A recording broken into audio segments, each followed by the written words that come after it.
إن الحمد لله نحمده ونستعينه ونستغفره ونعوذ بالله من شرور أنفسنا ومن سيئات أعمالنا من يهده الله فلا مضل له ومن يضلل فلا هادي له وأشهد أن لا إله إلا الله وحده لا شريك له وأشهد أن محمدا عبده ورسوله أما بعد فإن أحسن الحديث كتاب الله وخير الهدي هدي محمد صلى الله عليه وآله وسلم وشر الأمور محدثاتها وكل محدثة بدعة وكل بدعة ضلالة وكل ضلالة في النار.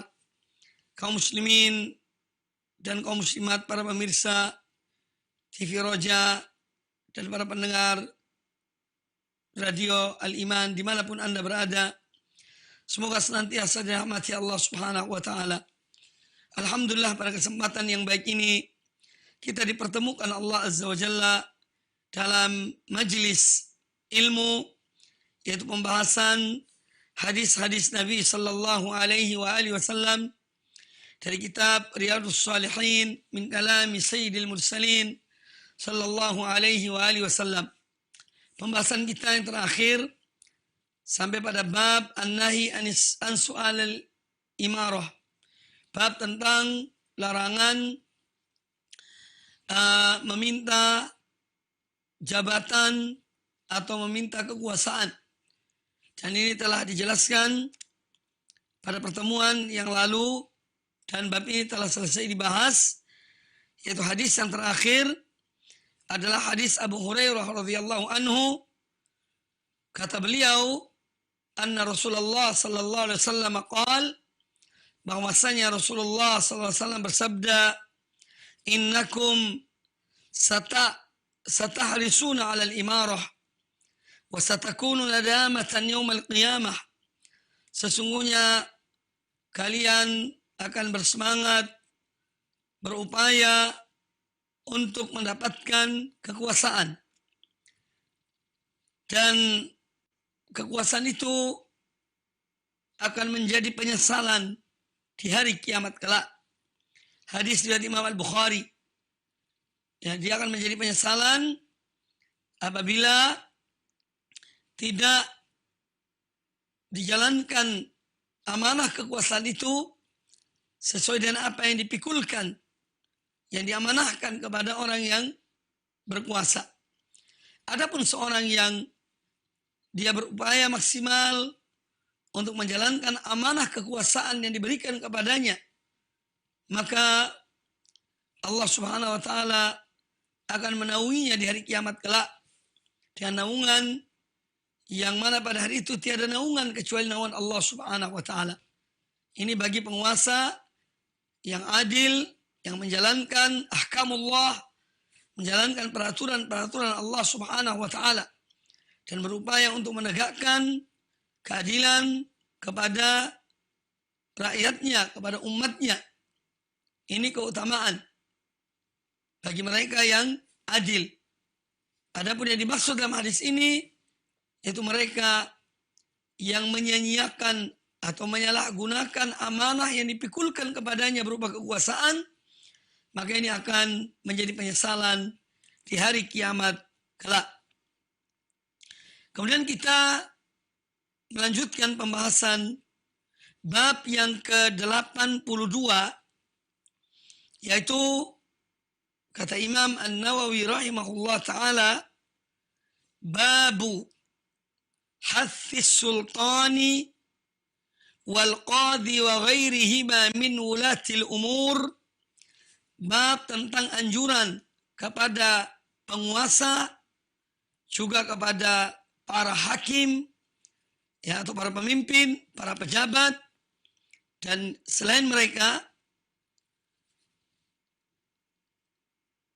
wa ghairihima min wulatil umur, dan selain mereka dari para pemegang urusan-urusan rakyat dan umat, anjuran untuk ala ittikhadhi wazirin salih, untuk mengambil pembantu mereka, penasehat mereka yang saleh, wa tahdhirihim min qurana'is su'i, ya, wal qabul minhum, dan peringatan akan teman yang jelek, penasehat yang buruk, penasehat yang jelek, dan larangan menerima mereka sebagai penasehat, sebagai pembantu.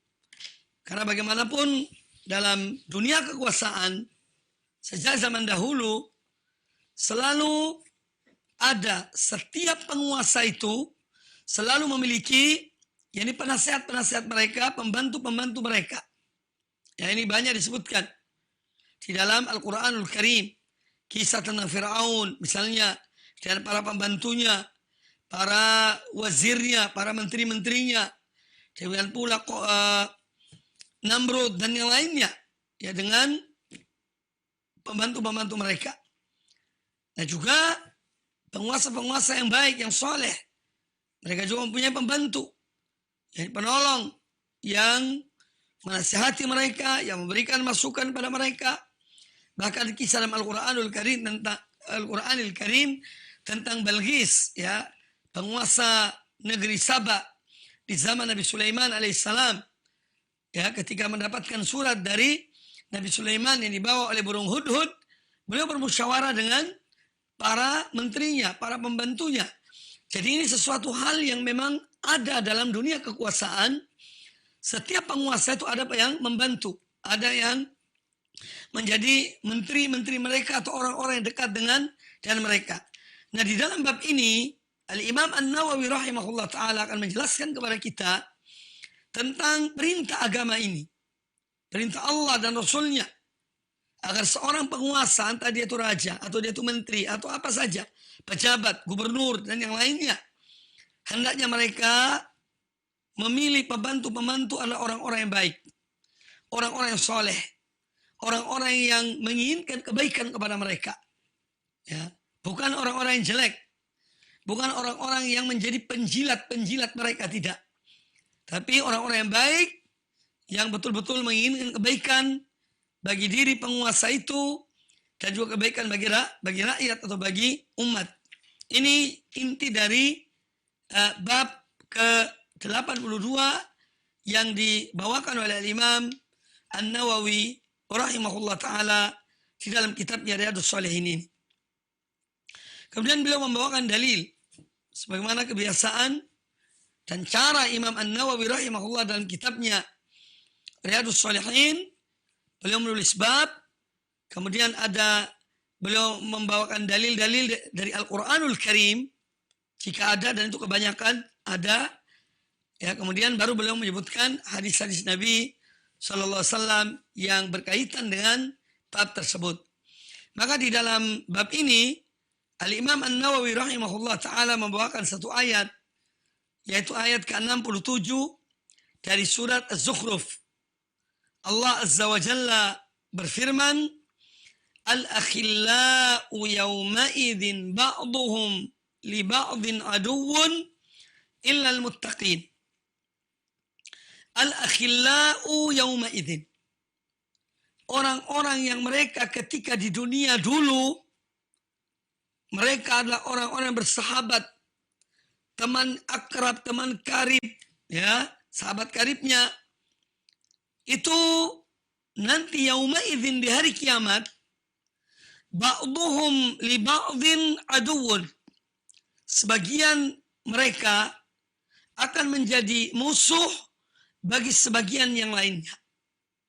Illa al-muttaqin, kecuali orang-orang yang bertakwa. Nah, ayat ini adalah sebuah peringatan.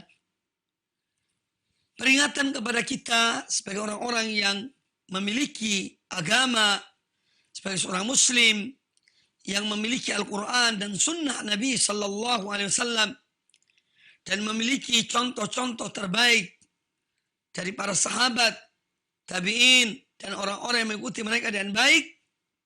Allah ingatkan tentang suatu hari yang mana pada hari itu orang-orang yang di dunia ini bersahabat, berteman dengan baik, mereka akan menyesal. Mereka akan menjadi musuh satu dengan yang lainnya kecuali orang bertakwa. Maka ayat ini menganjurkan pada kita, mengajarkan pada kita agar di dunia ini kita mencari teman yang baik dan agar kita bangun persaudaraan, pertemanan kita ya di atas ketakwaan pada Allah Azza wa Jalla. Karena apabila seorang membangun ukhuwah, persaudaraan, pertemanan dia, persahabatan dia dengan seseorang bukan karena Allah dan tidak ada ketakwaan di dalam persahabatan tersebut, maka di hari kiamat kelak mereka akan menjadi orang yang bermusuhan. Dan alangkah banyaknya di zaman kita ini, bahkan dalam kehidupan manusia secara umum, dalam bersahabat, dalam berteman, itu justru hanya untuk kepentingan-kepentingan duniawi. Makanya Allah memuji orang-orang yang mereka bersahabat karena Allah.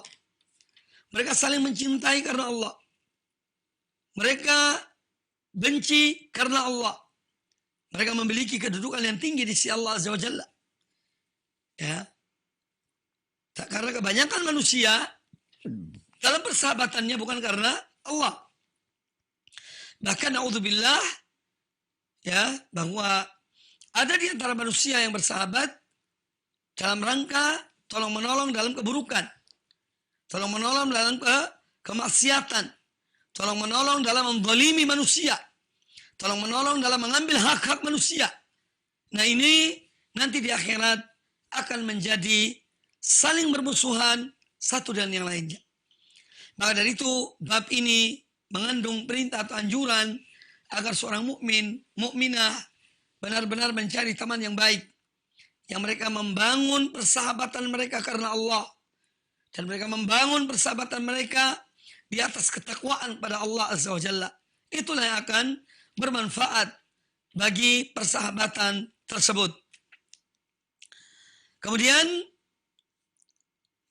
adapun hadis-hadis yang dibawakan oleh Al-Imam Abu Zakaria Yahya bin Sharaf An-Nawawi rahimahullah ta'ala.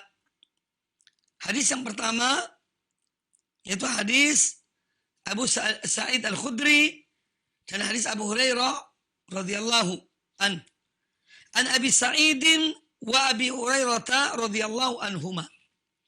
Dari Abu Sa'id dan Abu Hurairah, semoga ridha Allah atas mereka berdua, anna Rasulullah sallallahu alaihi wasallam qaal, bahwasanya Rasulullah sallallahu alaihi wasallam bersabda, ma ba'athallahu min nabiyyin wala istakhlafa min khalifatin illa kanat lahu bitanatun ta'muruhu bil ma'rufi wa tahudduhu alaihi wa bitanatun ta'muruhu bis syarri wa tahudduhu alaihi wal ma'sum man asama Allah. Akhrajahu rawahu al-Imam Al-Bukhari. Yang artinya kata Abu Hurairah, Abu Sa'id dan Abu Hurairah radhiyallahu anhuma, bahwasanya Rasulullah sallallahu alaihi wasallam bersabda, ma ba'athallahu min nabiyyin, tidaklah Allah mengutus seorang nabi, wala istakhlafa min khalifatin, dan tidak pula Allah mengangkat seorang khalifah, ya, seorang penguasa, illa, melainkan kanat lahu bitanatan, melainkan ada dua bitanah. Yani bitanah di sini sekelompok orang yang menjadi penolong, pembantu, ya, dari penguasa tersebut. Ya, orang-orang yang dekat dengan penguasa tersebut.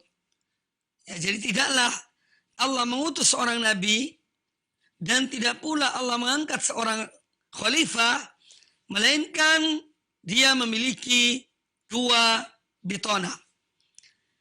Ya, bitanatun ta'muruhu bil ma'ruf, ada pembantu-pembantunya yang memerintahkan kepada yang baik.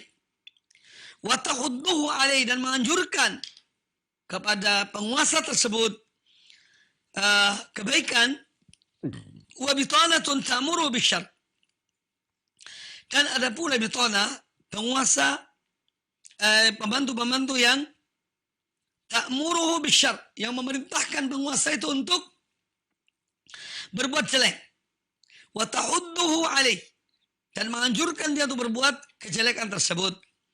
Wal ma'sum man asam Allah, dan orang yang terpelihara, yang terlindung, hanyalah orang-orang yang dilindungi oleh Allah Subhanahu wa taala. Oleh Allah Subhanahu wa taala. Nah, di sini yang perlu kita pahami pertama kali adalah bahwa tentu yang dimaksud di sini adalah para penguasa. Adapun para nabi, mereka selalu Allah memilih pada mereka yaitu bitonah yang baik, teman-teman yang baik, seperti ashabu Musa, ya, teman-teman yang umat Nabi Musa yang dekat dengan Nabi Musa alaihissalam. Kemudian ashab Isa, yaitu para hawariyun, ya, orang-orang dekat yang dekat dengan Nabi Isa alaihissalam, mereka adalah orang-orang yang baik. Demikian pula ashabu Muhammadin sallallahu alaihi wasallam, yaitu orang-orang yang menjadi sahabat Nabi alaihissalam, ya, yang dekat dengan beliau. Ini adalah orang-orang yang baik, yang mulia.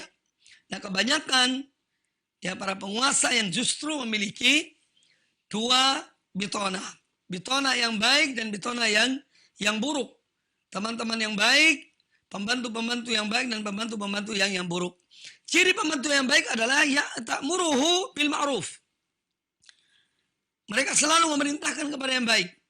Ya, pembantu-pembantu yang baik dari seorang penguasa ini akan mengarahkan, menasihati, ya, penguasa itu kepada kebaikan, dan menganjurkan agar penguasa itu melakukan satu hal yang baik.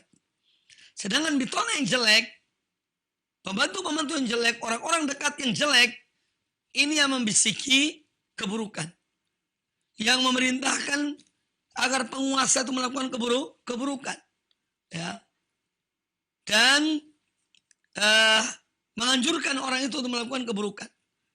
Maka na'udzubillah, kalau seorang penguasa dia memiliki pembantu-pembantu yang jelek, yang mengarahkannya kepada keburukan, kepada kezaliman, ya, ini sangat berbahaya. Oleh karena itu, Nabi SAW pada akhir hadis ini beliau mengatakan, wal ma'sum man asamahullah, man asamallah. Orang yang maksum, orang yang terpelihara adalah orang yang dipelihara oleh Allah Ta'ala. Orang yang dijaga oleh Allah Subhanahu wa Ta'ala, itulah orang yang selamat. Ya, itulah orang yang, atau pemimpin yang baik, yang dia senantiasa dilindungi oleh Allah Ta'ala, ya, dari perbuatan-perbuatan yang buruk. Nah, yang diambil dari hadis yang baru kita dengar ini, yang diberitahukan oleh Nabi SAW, yaitu kekuasaan itu berada di tangan Allah Subhanahu wa Ta'ala. Ya. Jadi semua perkara, semua urusan yang menguasainya adalah Allah Azza wa Jalla. Allah mengangkat penguasa yang Allah kehendaki, dan Allah menurunkan penguasa yang Allah menghendaki. Allah berikan kekuasaan kepada siapa yang dikehendakinya, dan Allah mencabut kekuasaan itu dari siapa yang dikehendakinya. Karena al-amru biyadillah, semua urusan perintah perkara itu ada di tangan Allah Azza wa Jalla. Ya. Makanya dalam Al-Quranul Karim, surat Ali Imran, ayat yang ke-26, Allah Azza wa Jalla memerintahkan kepada Nabi SAW untuk mengucapkan, Kulillahumma malikal mulki, tu'til mulka man tasha'u, wa tu'til mulka man tasha'u, وتنزع الملك ممن تشاء وتعز من تشاء وتذل من تشاء بيدك الخير إنك على كل شيء قدير. قل اللهم, katakanlah wahai Muhammad, Allahumma malikal mulk, ya Allah, zat yang menguasai semua kekuasaan. Ya. Tu'til mulka man tasha', engkau memberikan kekuasaan kepada siapa yang kau kehendaki. Wa tanzi'ul mulka mimman tasya. Dan engkau mencopot kekuasaan itu dari siapa yang engkau kehendaki. Wa tu'izzu man tasya. Engkau memuliakan siapa yang engkau kehendaki. Wa tudhillu man tasya. Dan engkau merendahkan, menghinakan siapa yang engkau kehendaki. Biyadikal khair. Kembali kepada apa? Bahwa semua yang engkau lakukan ya Allah, engkau mengangkat dan menurunkan, memberikan kekuasaan dan mencopot kekuasaan, semua itu kebaikan ada di tanganmu. Ada hikmahnya. Ada kebaikan di balik itu. Biyadikal khair, innaka ala kulli syai'in qadir. Sungguh yang engkau berkuasa atas segala sesuatu. Yang terpenting dari ayat ini yang harus kita ambil sebagai orang beriman pada Allah Azza wa Jalla, yaitu bahwa apa yang ditetapkan oleh Allah Azza wa Jalla pasti ada kebaikan di balik itu. Ada hikmah di balik itu. Entah kita mengetahui atau tidak. Ya. Entah kita mau atau tidak.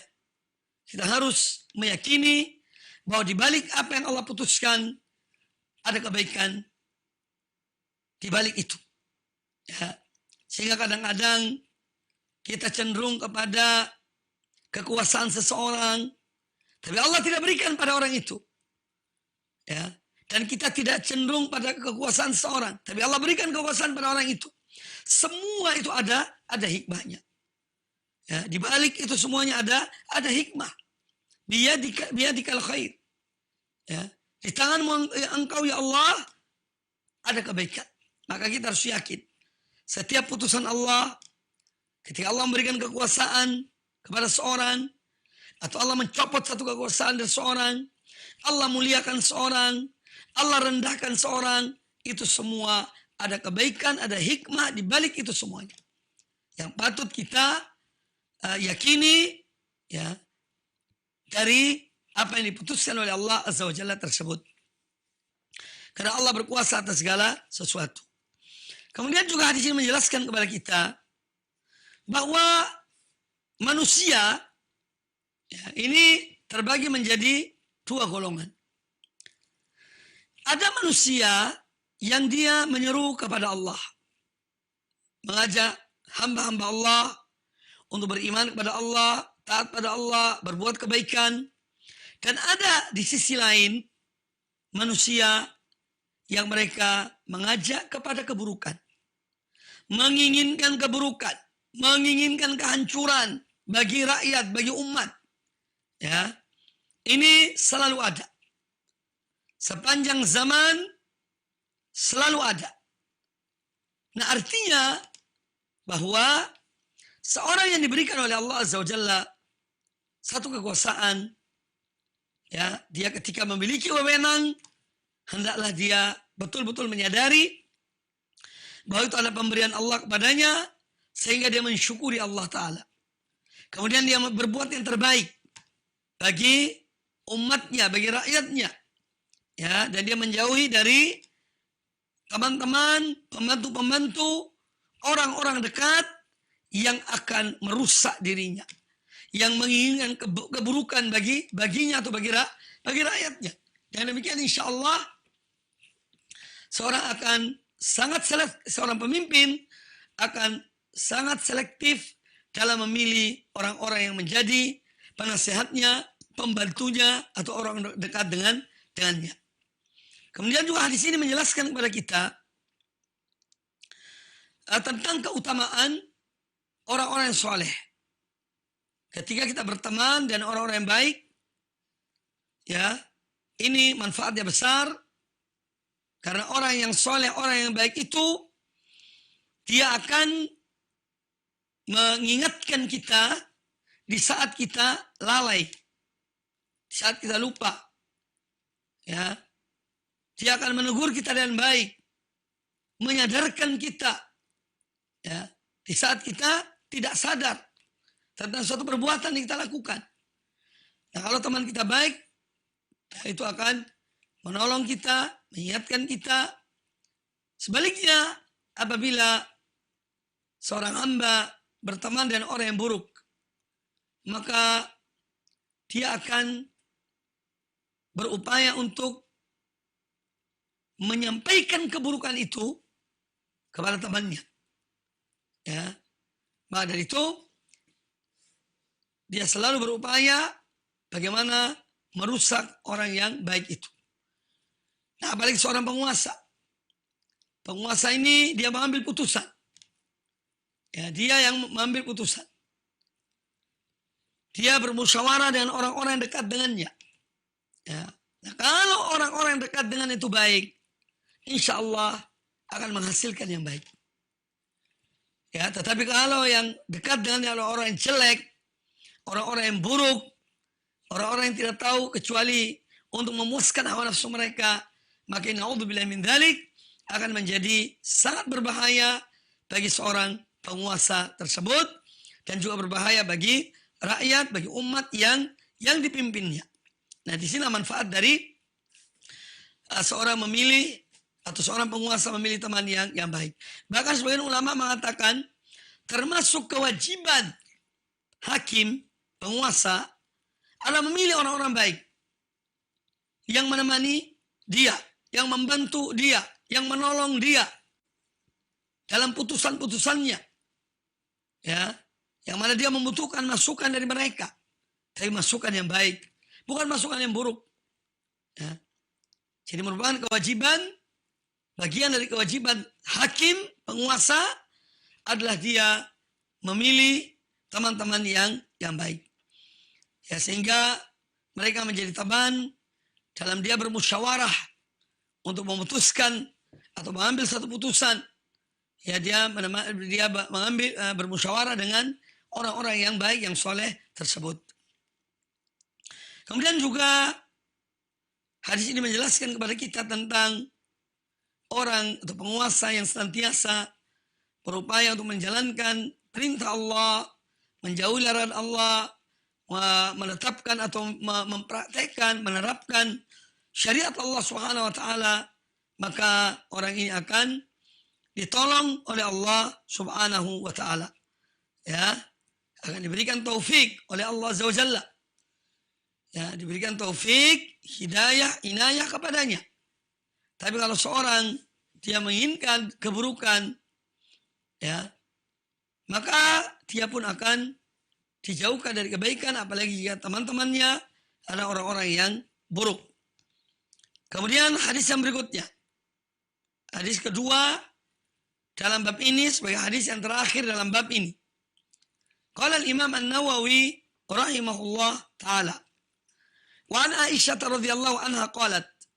Dari Aisyah radhiyallahu anha beliau berkata, qala Rasulullah sallallahu alaihi wasallam, Rasulullah sallallahu alaihi wasallam bersabda, "Idza aradallahu bil amiri khairan, ja'ala lahu wazira sidqin. In nasiya dhakkarahu, wa in dhakara aanahu, wa idza arada bihi ghaira dhalika ja'ala lahu wazira su'in.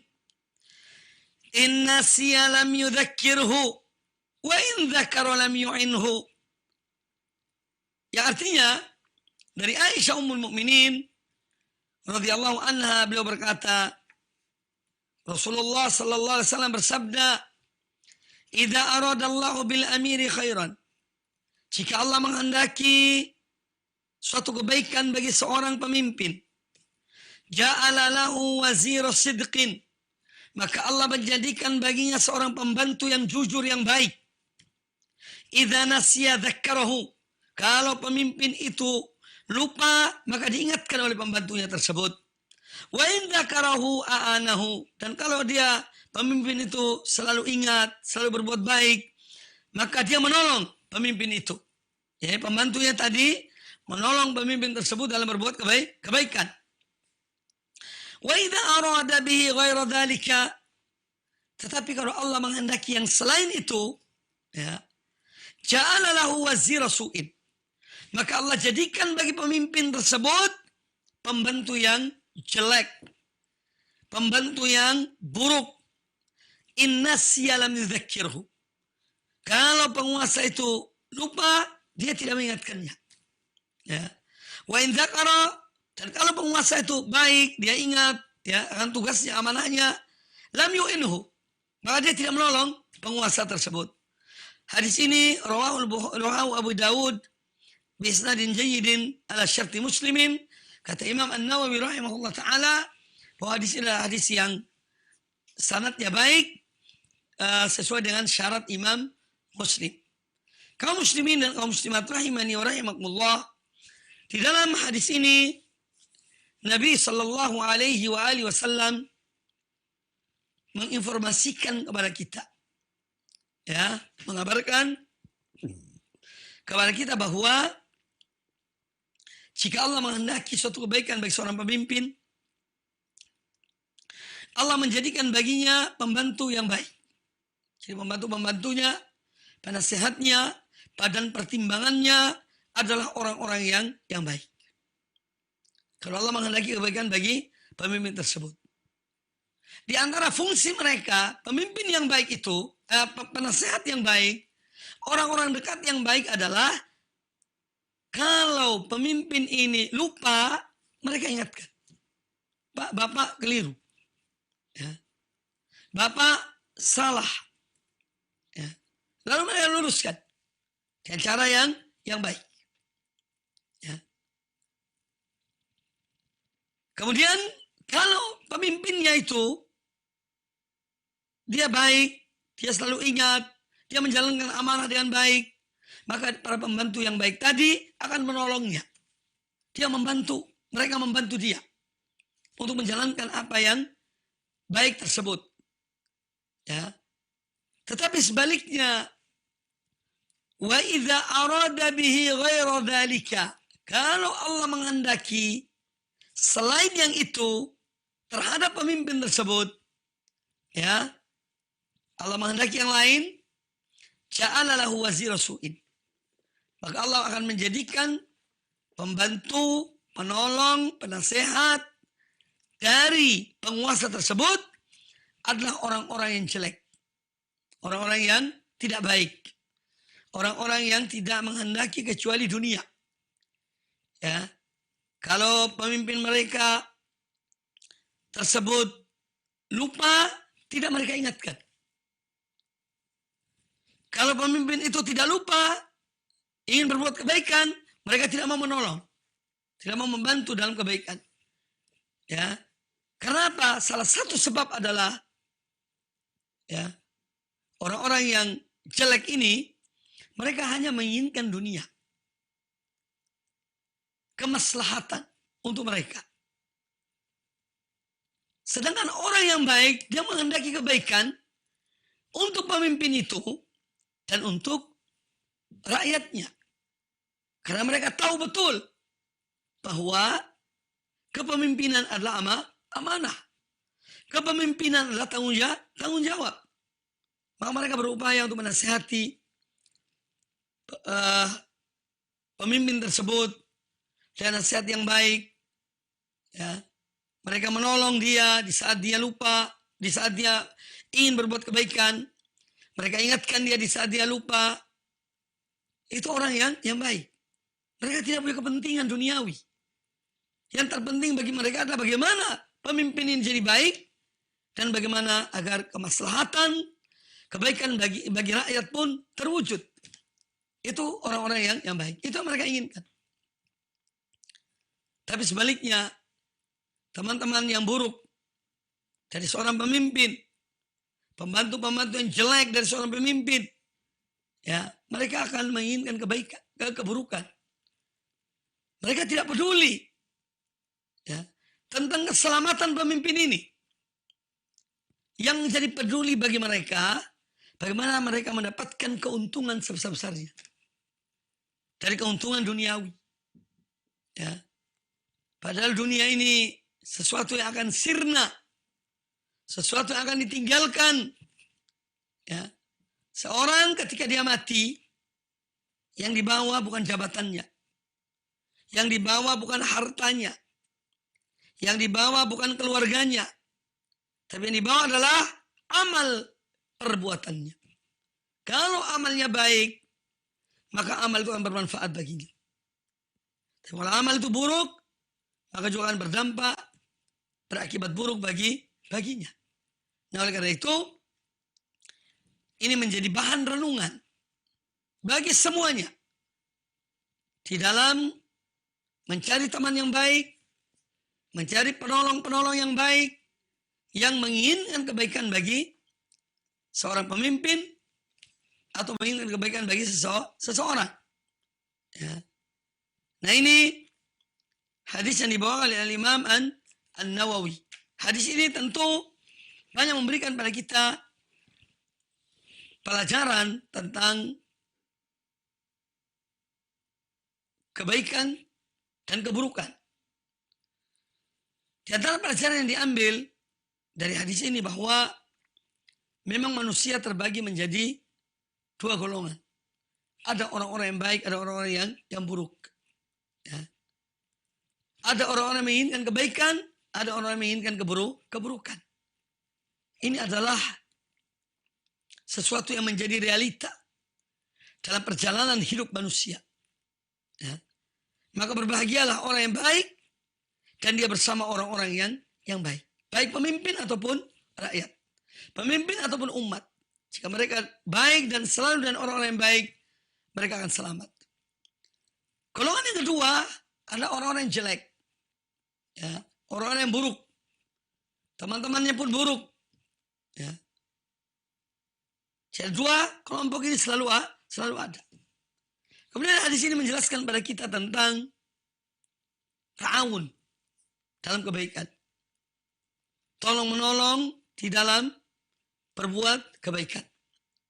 Antara pemimpin dan pembantunya dan rakyatnya harus ada saling tolong-menolong, kerjasama yang baik demi kemaslahatan kebaikan seluruhnya. Baik pemimpin maupun rakyat. Ya, dan tidak bolehnya saling tolong-menolong dalam keburukan. Ya, sesuatu yang dilarang dalam agama. Ya, oleh karena itu, tentu hadis ini mengandung apa? Peringatan bagi para pemimpin dari orang-orang yang jelek. Dari mengangkat teman-teman yang buruk. Yang akan mencelakakannya. Yang akan menjadikan dia menyesal di akhirat kelak. Ya. Ini peringatan dari Nabi Sallallahu Alaihi Wasallam. Sekaligus hadis ini menjelaskan pada kita anjuran untuk bagi seorang pemimpin untuk memilih pembantu, penasehat, ya, badan musyawarah dari orang-orang yang baik, orang-orang yang soleh, orang-orang yang takut kepada Allah Subhanahu Wa Taala. Karena ini juga salah satu sumber kebaikan yang utama adalah ketika ada rasa takut dalam diri seorang pada Allah Azza wa Jalla. Dan penyebab keburukan yang utama adalah karena tidak ada rasa takut dalam diri seorang kepada Allah Ta'ala. Ya. Ini akan mendatangkan bencana. Mendatangkan keburukan karena tidak ada rasa takut pada Allah Ta'ala. Tapi kalau dalam diri seorang, baik itu pemimpin, atau pembantu pemimpin itu, atau rakyat, ada rasa takut dalam diri mereka, maka insya Allah ini akan mendatangkan kebaikan. Jadi saat tidak ada rasa takut dalam diri seorang, maka dia akan berbuat sesuai dengan keinginan hawa nafsunya. Na'udzubillah min dzalik. Baik, ini dua hadis yang dibawakan oleh An-Nawawi rahimahullah dalam bab ke-82. Kemudian yang berikutnya adalah bab yang ke-83. Qala An-Nawawi rahimahullah. Babu an-nahyi an tawliyatil imarah wal qada'i wa ghairihima minal wilayat liman sa'alaha aw harasa 'alaiha fa'arrada biha. Bab tentang larangan dari memberikan jabatan kekuasaan kepada orang yang memintanya. Dalam Islam ini pernah dibahas pada pertemuan-pertemuan yang lalu. Larangan meminta atau memberikan kekuasaan pada orang yang meminta kekuasaan.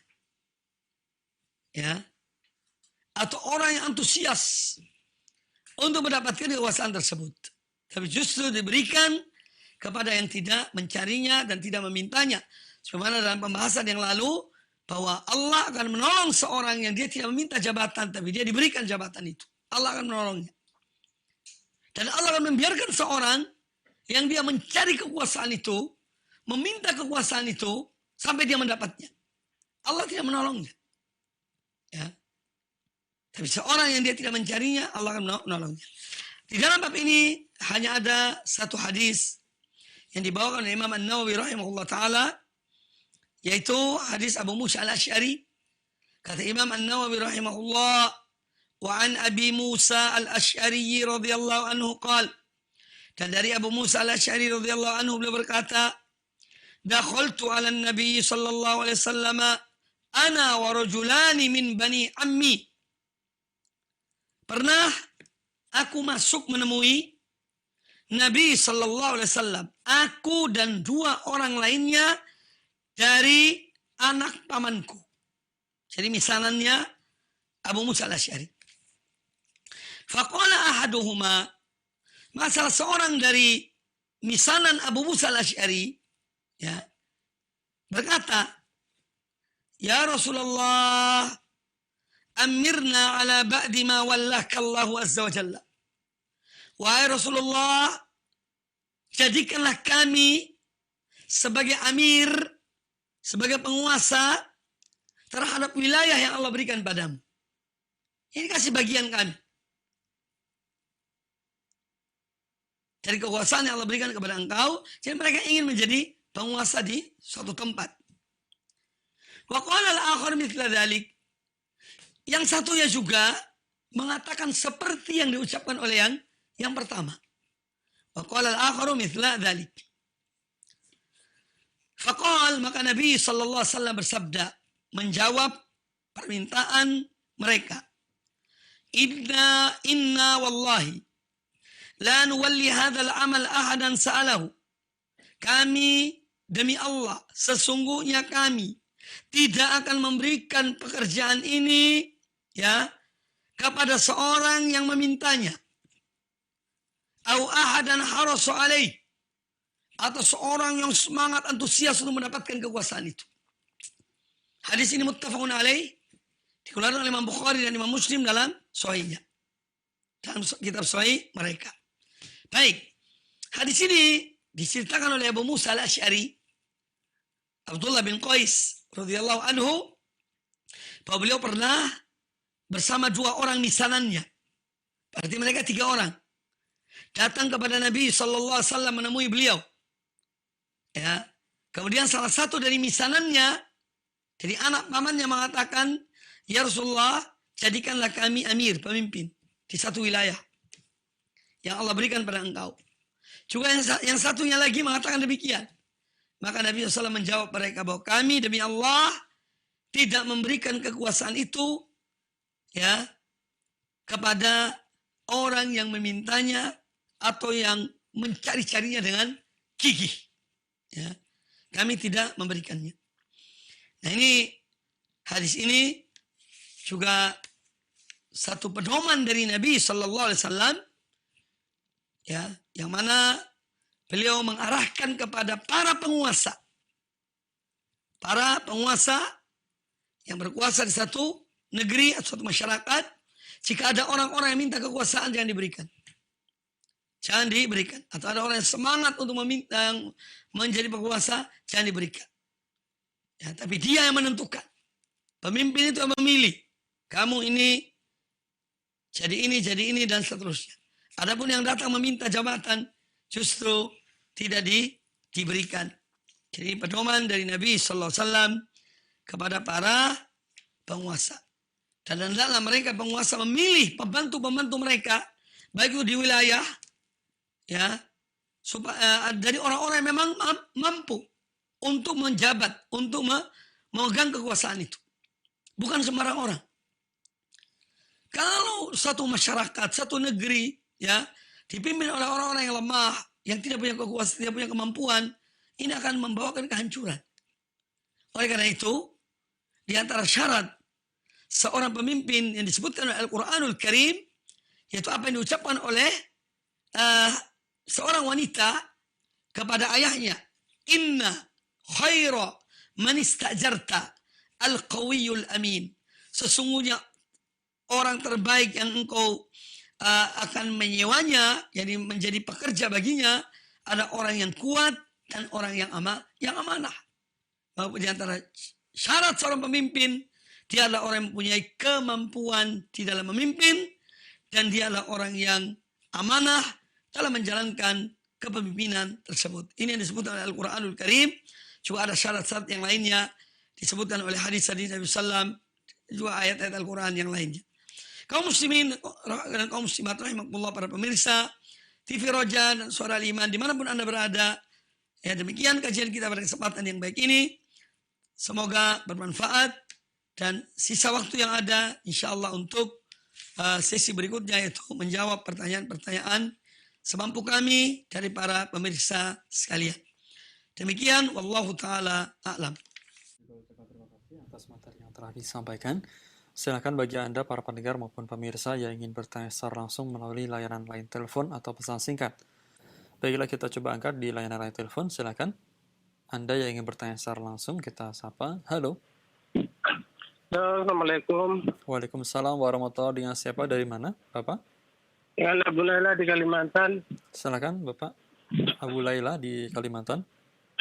Ini Ustaz mau nanya nih tentang masalah mahram Ustaz. Naam. Kalau sepupu itu kan bukan lagi mahram Ustaz. Jadi Sepupu. kalau Ustaz, ya sepupu 2 kali atau sepupu 1 kali Ustaz. Jadi yang saya mau tanyakan Ustaz, atau profesi itu kalau aja Ustaz, bagaimana kalau mengantar kalau bukan mahramnya Ustaz? Mengantar kemana maksudnya? Bagaimana? Maksudnya kan kalau atau kita jumpa di jalan Ustaz, baru ketemu kan keluarga, bisakah kalau kita mengantarnya dengan apa sampai tujuannya Ustaz? Nah. Itu kan bukan mahram kita Ustaz. Iya. Ya. Assalamualaikum warahmatullahi wabarakatuh. Waalaikumsalam warahmatullahi wabarakatuh. Baik Ustaz, silakan. Yang perlu dipahami tentang masalah mahram, orang yang dia merupakan mahram bagi seseorang, bagi seorang wanita, itu adalah mahram dari 3 sisi. Salah satu dari 3 hal. Misalnya dengan perkawinan. Ya. Istri atau suami adalah mahram bagi istrinya. Sehingga kalau dia pergi, misalnya pergi umrah atau berangkat satu tempat, suami mengantar istrinya. Ya, suami mengantar istrinya. Atau menantu laki-laki dengan ibu mertuanya. Ini karena perkawinan. Sehingga mertua perempuan itu menjadi mahram dari menantu laki-laki ini. Maka kalau mertua perempuan ingin pergi ke suatu tempat, diantar oleh anak mantunya, menantu laki-lakinya. Atau mertua laki-laki mengantar menantu perempuannya. Karena mereka tidak boleh menikah. Ini terjadinya mahram itu, ya, yang dengannya seorang boleh untuk misalnya dalam bepergian, ya, dia menemani, itu karena perkawinan. Ada mahram yang terjadi karena nasab keturunan. Seperti, ya, anak perempuan dengan ayahnya. Ini mahram. Ya, jadi ayah mengantar anak perempuannya pergi ke satu tempat misalnya. Dalam perjalanan yang memang harus membutuhkan mahram. Ya. Bukan pergi ke pasar. Ya. Seorang wanita pergi ke pasar, dekat dari rumahnya, itu tidak perlu mahram. Yang penting dia bisa menjaga dirinya. Jadi maksud mahram ini dalam bepergian, ya misalnya dalam bepergian, ke tempat-tempat yang memang yang disebut oleh Nabi Sallam tidak halal bagi seorang wanita yang beriman pada Allah dan hari akhir bepergian 1 hari 1 malam tanpa ada mahram yang menemaninya. Ini yang dimaksud. Jadi yang kedua tadi adalah karena garis keturunan. Mahram dengan sebab garis keturunan, yaitu ayah dengan anak perempuannya, seorang laki-laki dan saudara perempuannya. Ya, ini mahramnya. Tapi kalau seorang laki-laki dan anak perempuan pamannya, itu bukan mahramnya. Seorang laki-laki dengan anak perempuan pamannya, laki-laki ini mempunyai paman. Paman ini mempunyai anak perempuan. Maka laki-laki ini dan anak perempuan pamannya itu bukan mahram. Karena dia bisa kawin. Yang namanya mahram itu tidak bisa kawin. Ya. Baik. Kemudian yang ketiga, ada mahram yang disebabkan karena apa? Persusuan. Seorang laki-laki disusui oleh seorang ibu. Ada seorang wanita juga disusui oleh ibu yang sama ini. Ya, padahal mereka tidak punya hubungan keluarga, tapi hanya punya satu ibu susu. Maka anak laki-laki ini yang disusui oleh ibu ini dan anak perempuan yang disusui oleh ibu ini, mereka dua ini bersaudara. Saudara apa? Saudara susu. Ya. Mereka tidak boleh menikah. Dan syarat persusuan yang menjadi saudara susu, kalau seorang itu minum dari susu seorang wanita sebanyak 5 kali sampai kenyang. Ya, sebanyak 5 kali sampai kenyang. Berarti dia menjadi saudara susu dari seorang laki-laki yang juga misalnya disusukan oleh seorang ibu 5 kali sampai kenyang. Bagaimana mengetahui bahwa anak itu kenyang? Bayi itu kenyang ketika dia menyusui, ketika dia minum dari susu ibu itu sampai dia itu mengeluarkan angin dari perutnya. Yani disebut kalau dalam bahasa sini adalah gelegean, sampai keluar angin dari kenyang gitu. Ini salah satu tanda bahwa anak itu kenyang. Jadi kalau Anda bertanya tentang mahram, ya itulah. Adapun misanan, ya anak paman saya seorang laki-laki, anak perempuan paman saya bukan mahram. Ya, itu hanya keluarga. Ya, keluarga dekat, kerabat, karena dia adalah anak paman saya. Ya, jadi tapi dia bukan mahram. Oleh karena itu seorang sebetulnya kalau dilihat dari sisi agama, dia tidak bisa menemani, misalnya pergi umroh, misalnya perempuan, ya diantar oleh anak pamannya. Ini termasuk hal yang bukan mahramnya. Tapi yang mengantar dia adalah seorang yang dia tidak boleh menikah dengan orang tersebut. Ini yang mengantarnya. Wallahu a'lam. Alhamdulillah, kami ucapkan terima kasih atas jawaban yang telah disampaikan. Berikutnya pertanyaan kembali kami coba angkat melalui layanan line telepon untuk para pendengar maupun pemirsa yang lainnya yang ingin bertanya secara langsung. Nah, silakan. Halo. Ya. Halo, Assalamualaikum. Waalaikumsalam, Ustaz. Nah, dengan siapa, dari mana? Kalimantan. Dari Kalimantan? Ya. Silakan pertanyaannya, Pak. Ustaz mau nanya nih tentang penyembelihan hewan kurban. Bagaimana tata caranya yang dicontohkan sama Rasulullah? Kaya Ustaz, Assalamualaikum warahmatullahi wabarakatuh. Waalaikumsalam warahmatullahi wabarakatuh. Apa yang biasa kita lakukan setiap tahun, yaitu di hari Idul Adha, tentang berkorban. Sebelum saya jelaskan sedikit dari apa yang ditanyakan, perlu kami ingatkan kepada yang bertanya bahwa alhamdulillah sekarang ini sebetulnya sudah banyak ya risalah-risalah, tulisan-tulisan tentang tata cara dan adab-adab di dalam menyembelih. Maka Anda apalagi sebagai panitia misalnya, untuk panitia korban, seyogianya untuk memiliki ya kitab-kitab tulisan-tulisan tentang adab-adab tata cara dalam menyembelih hewan kurban misalnya. Ini perlu sebagai bahan untuk setiap yang akan melaksanakan korban di hari Idul Adha, dan dia membacanya supaya benar-benar dapat melaksanakan penyembelihan korban sesuai dengan tuntunan Allah dan Rasulnya Nabi kita Muhammad sallallahu alaihi wasallam. Ini secara umum. Adapun di antara adab-adab seorang atau tata cara penyembelihan korban, ya itu seperti yang pertama, misalnya seorang dia berkorban. Yang membeli hewan korban itu dia sebagai seorang ayah. maka dianjurkan yang menyembelih korban itu, binatang itu adalah orangnya sendiri, yang pemilik binatang korban itu. Ya. Kecuali kalau dia memang tidak sanggup atau tidak mampu, ya, maka dia boleh mewakilkan kepada orang lain yang menyembelihnya. Ya, ini. Jadi yang sebetulnya disunnahkan, seorang yang mempunyai hewan korban, dialah yang menyembelih hewan korban tersebut. Tapi misalnya seorang yang berkorban itu seorang wanita, ya, dan wanita biasanya tidak mungkin dia menyembelih sendiri, maka dia boleh wakilkan kepada yang lainnya. Atau seorang laki-laki pemilik korban itu dan dia tidak punya keahlian dalam menyembelih, maka dia boleh mewakilkan kepada orang lain. Kemudian yang kedua, ketika berkorban, hendaklah seorang berkorban itu sebagaimana disabdakan oleh Nabi SAW, dia memakai alat yang tajam, kemudian memberikan kenyamanan kepada binatang yang disembelih itu. Ya, diberi kenyamanan kepada binatang yang disembelih itu.